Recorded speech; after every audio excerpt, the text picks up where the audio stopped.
All right, so as you guys know, Jimmy Dore has recently stated that basically we need to abandon the Democratic Party and that the Democratic Party, the takeover of the Democratic Party by progressives, is simply non existent, essentially saying that it's a failure. Now, this was, especially when I first heard it, it was a really, sort of big thing because I was really surprised. Um, and I think people have been waiting for a direct response from Kyle Kulinski, he's literally one of the co-founders of the Justice Democrats, and I'm pretty sure he did more with Justice Democrats than Cenk did in its founding. But anyways, they're considered co-founders. So I guess they decided to do a talk that they had together where they spoke about this. They're gonna go in this very long conversation. This clip we're gonna be looking at right now. Kyle is going to break down basically why the Justice Democrat strategy is the superior strategy to going third party, but also as to why it has already succeeded as it is, and provides evidence and logic and reasoning as to why the third party route is very inferior in comparison. So I, I think there's a. I mean, believe me, I rooted for all the Justice Democrats, everybody in our revolution, everybody in Brandon. I rooted for all of those people, and if again, I could be wrong. Maybe you guys take over the party. Maybe Bernie becomes president in 2020, and it happens way faster than I thought it could. I don't think it. I still don't think it can. But it's just like if what happened in Mexico, where they went from nothing to taking over the country, and the same thing that happened in Greece. They went from a fringe party to being the ruling party. Now, what's happened since then, nobody's happy with. But so things can happen quickly. So I was hoping that a third party would happen quickly like that with a charismatic leader. The takeover of the Democratic Party, maybe it's happening. I could be wrong about this. I still see a snail's pace. And you're right about the 120 people with the Medicare for all, but also you have to understand 9 out of 10 Democrats are for Medicare for all. The majority of Republicans are for Medicare for all. So that's just that seems to be. So how are they going to keep that from us, Kyle? Because they are.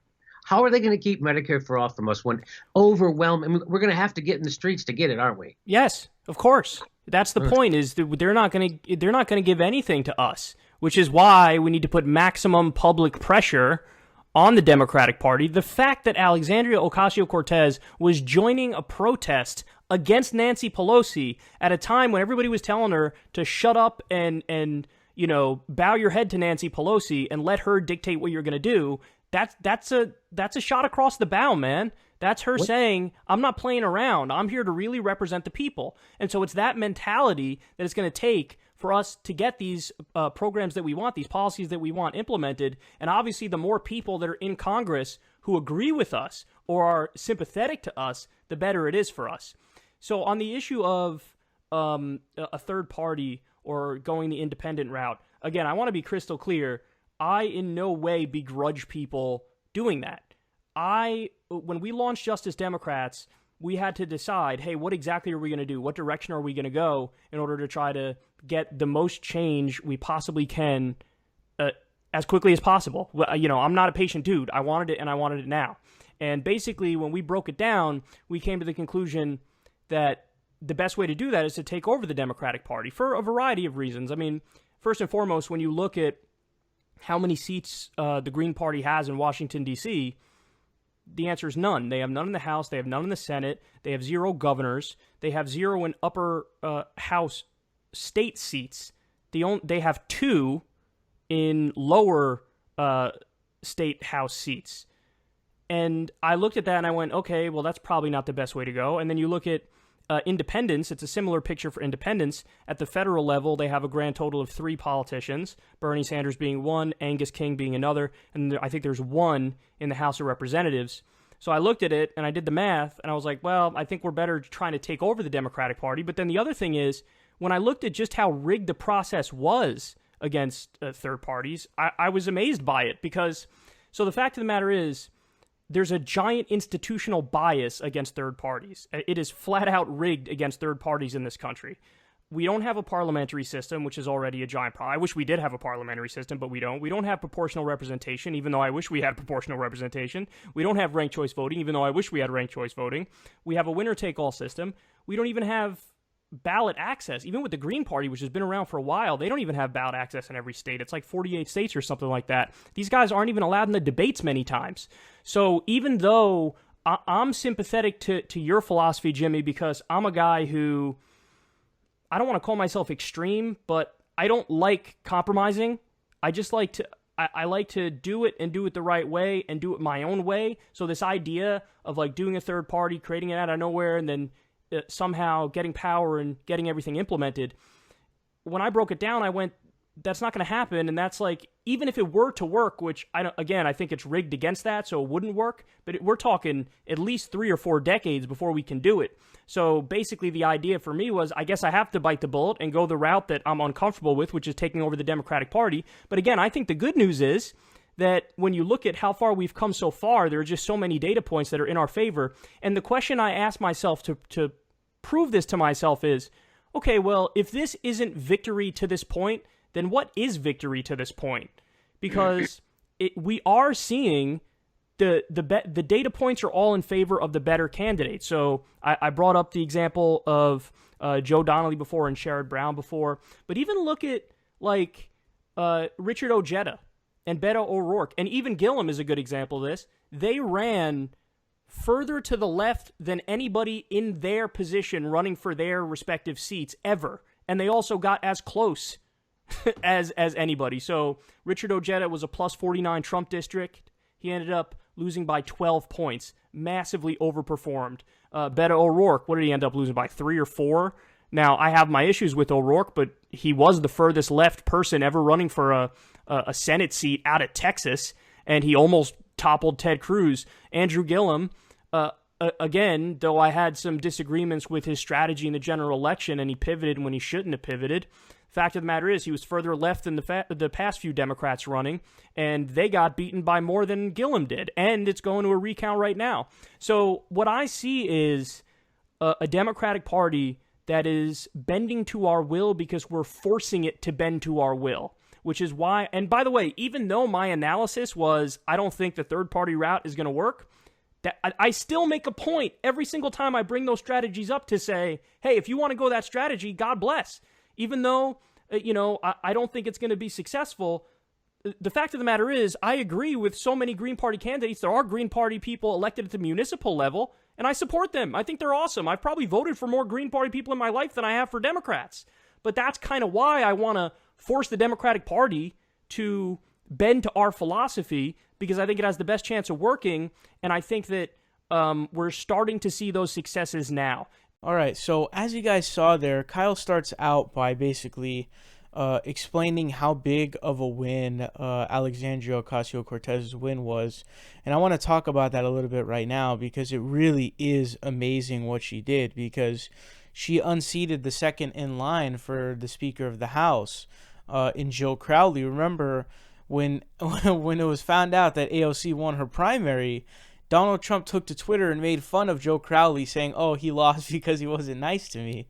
So this guy was a high-ranking corporate, massively corrupt. I forgot what the ratio was, but he massively outraised AOC, but her electoral strategy and her ground game was far superior. He was a total joke. He was a complete clown. He was very irresponsible on the campaign trail, and so he lost. And so what AOC alone did there was unseat a massive corporate Democrat who was up in the high rankings. He was next in line, behind Nancy Pelosi, and she took his spot as a real progressive. And now what we're seeing is she is just awesome. It's insane.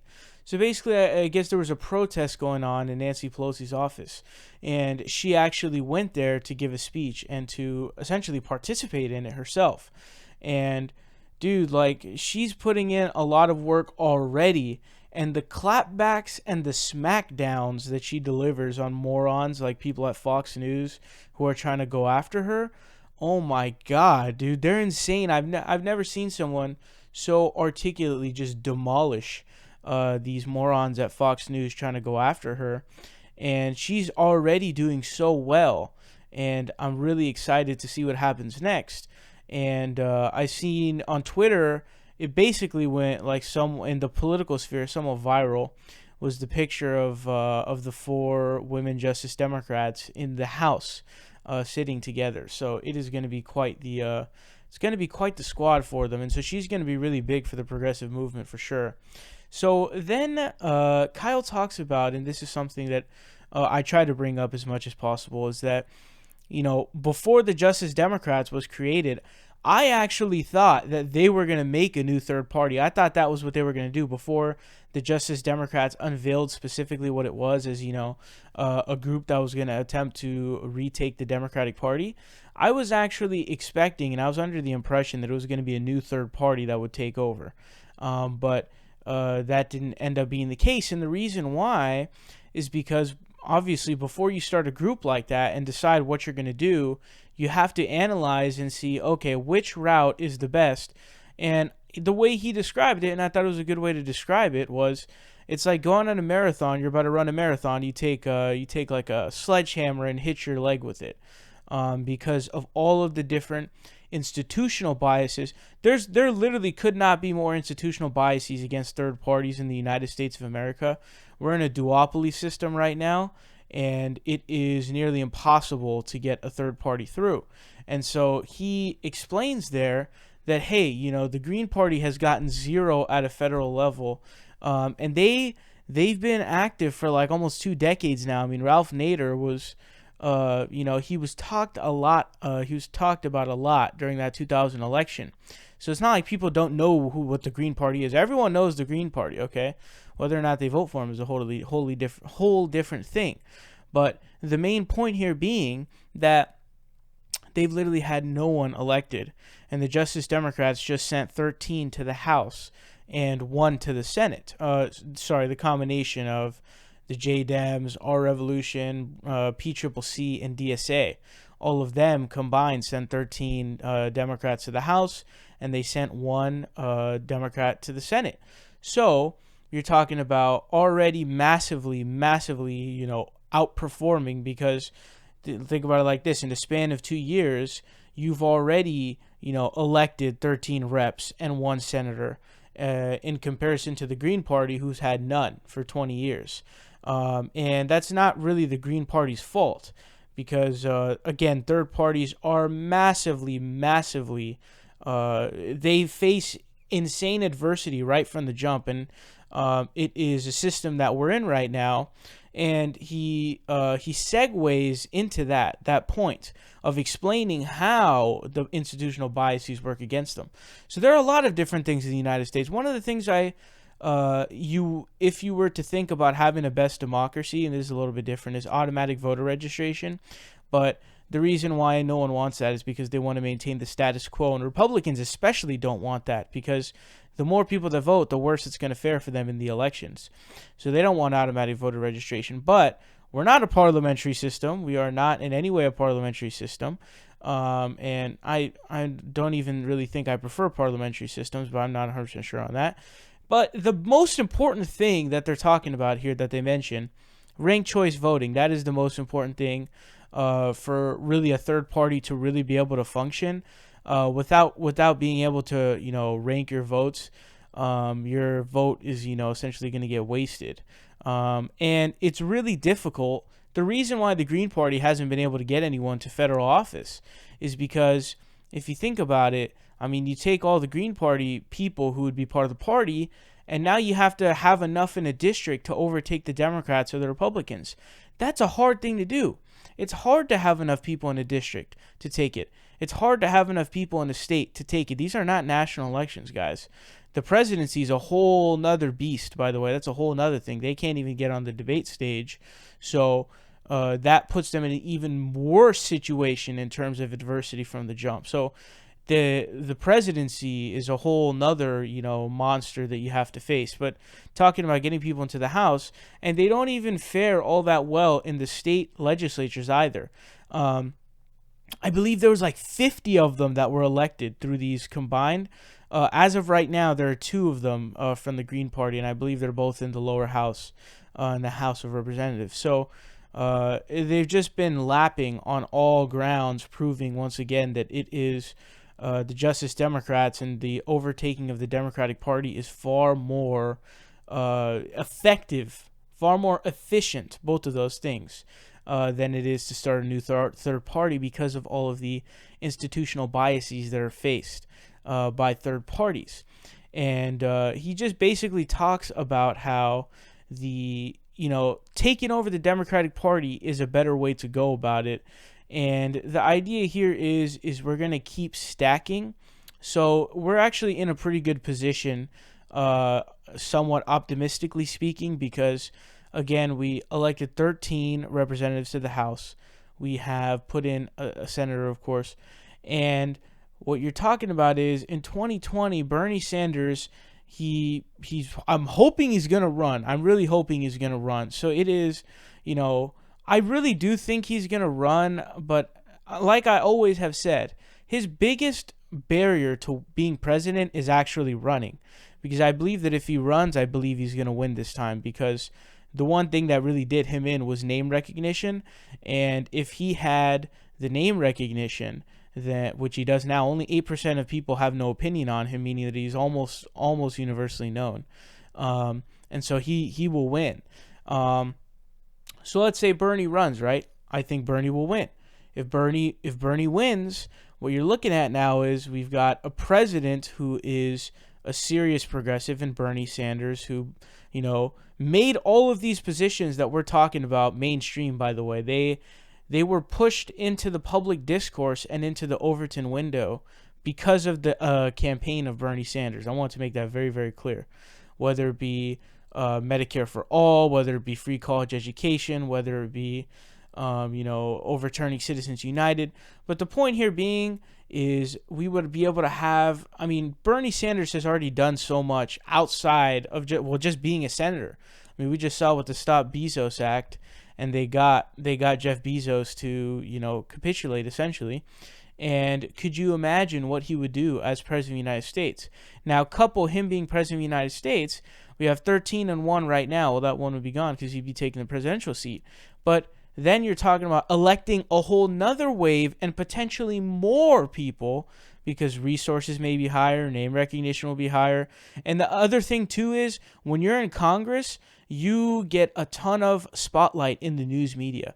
So now that AOC is in office and all the other Justice Democrats and progressives are in office, everything that AOC does is going to get covered by the news, which then pushes it out. Now, as you have an elevated stature being, a rep in Congress, and a high-profile one at that, you have a much louder microphone. You have a much louder speaker. You have a much louder megaphone. You have a much louder voice. You have a bigger platform to get what you're talking about out there. So you can increase the people in the House and Senate who are real progressives through Justice Democrats, Our Revolution, PCCC, and DSA. And if we topple on Bernie Sanders as president, it's a wrap. Like, we've got this in the bag. We are in a really, really good situation right now, and I'm feeling very optimistic about this. Honestly, I wish Bernie would just announce his run now so everyone knows he's running for president. I think that would be the best way to go about it. But he also, Kyle also throws in there, he says that basically he brings up the Beto O'Rourke and Andrew Gillum races. And that's something that I don't understand, because Jimmy Dore, one of Jimmy Dore's points in this conversation was why did Gillum lose? But they passed that bill to let people vote. It was like 1.5 million people, and the thing is hey, dude, Gillum, there's still a recount going on. I believe it's like it's a tiny margin of like under 37K or something like that. So your point is moot, because what you're basically, not only was the race so close, but your alternative is, he barely lost, which the future is not looking good for Florida, because of the ballot initiative that was passed to get all those 1.5 million people allowed to vote, which is not looking good for the Republicans. Let me tell you that. It's not looking good for them. If the margin is this small, Why would your response be, let's abandon that progress and go third party? It's just an illogical route of thinking to go. And so I felt like that point was kind of ridiculous. But he also brought up Beto, man. Come on, Beto. He was lost by, I think, like 3% in Texas, guys. Think about down 10 years down the line. Now the Supreme Court has been taking down some of the gerrymandering as well, which is that's gonna look horrible for the Republicans, by the way. Oof, that is not gonna look good. But the point here being, Beto got that close. Why in the hell would your response be, we need to go third party? It doesn't make any sense whatsoever. He got so close. By the way, more native Texans voted for Beto. I couldn't believe that. I could not believe that. That was insane. I really couldn't believe that. And so the point here being is, there's just no reasoning to go third party here, because we are in such a good position as of right now, with all of the influence we now have in Congress, with all of the bigger megaphones we have in Congress. Bernie Sanders can win the presidency in 2020, and we fill in a bunch of reps in there, and we put in a couple senators if we can as well, because, not only will we build off what we have, but now we have bigger platforms, bigger possibilities to, raise money from the people to help, because that's a big problem in these races, is, people-funded candidates get drowned out by corporate, I don't even want to call it funded, I want to say blasted campaigns, right? And so this is looking really good from here on out, because we just pick up more seats, we get Bernie as president, and we are really, really looking good.